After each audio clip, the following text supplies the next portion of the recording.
Thames নদীতে British রাজপরিবারের রাজহাঁসের সংখ্যা গণনার ঐতিহ্যটা ৮০০ বছরের পুরনো।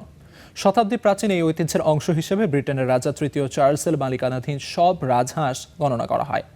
সোয়ান আপিং নামে পরিচিত রাজহাঁস গণনার এই কর্মসূচির শুরুটা দ্বাদশ শতাব্দীতে। তখন রাজকীয় ভোজ উৎসবের জন্য রাজহাঁস সংগ্রহ করা ছিল এর উদ্দেশ্য। বর্তমানে ভোজনের উদ্দেশ্য নয়, বরং শিক্ষা ও বন্যপ্রাণী সংরক্ষণের উদ্দেশ্যে বছরে একবার এই হাঁস গণনা করা হয়। ৬টি ঐতিহ্যবাহী নৌকায় করে টেমস নদীতে যাত্রা করেন কর্মীরা। লন্ডারসানবারি থেকে এবিংটন পর্যন্ত ৭৯ মাইলের মধ্যে থাকা হাঁসগুলো গণনা করা হয়। পূর্ণবয়স্ক হাঁসের সংখ্যা, বাচ্চা হাঁসের ওজন ও দৈর্ঘ্যও মাপা হয়। ৫ দিনের এই কার্যক্রম শেষে রাজার সোয়ান মার্কারের পদে থাকা একজন কর্মকর্তা একটি বার্ষিক প্রতিবেদন প্রকাশ করেন। কর্মকর্তারা বলছেন, বার্ড ফ্লু এবং দুষ্টু ছেলেদের গুলতি আর এয়ার রাইফেল এখন রাজহাঁসের জন্য বড় হুমকি হয়ে উঠেছে।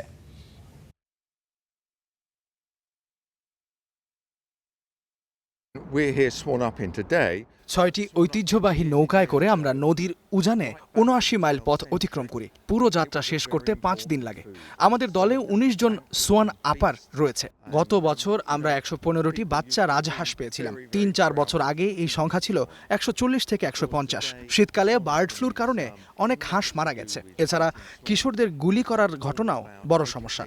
এ কারণে আমরা স্কুলের শিক্ষার্থীদেরও এই কার্যক্রমে নিয়ে আসি, যাতে তারা বন্যপ্রাণী সম্পর্কে সচেতন ও যত্নশীল হয়। 79 miles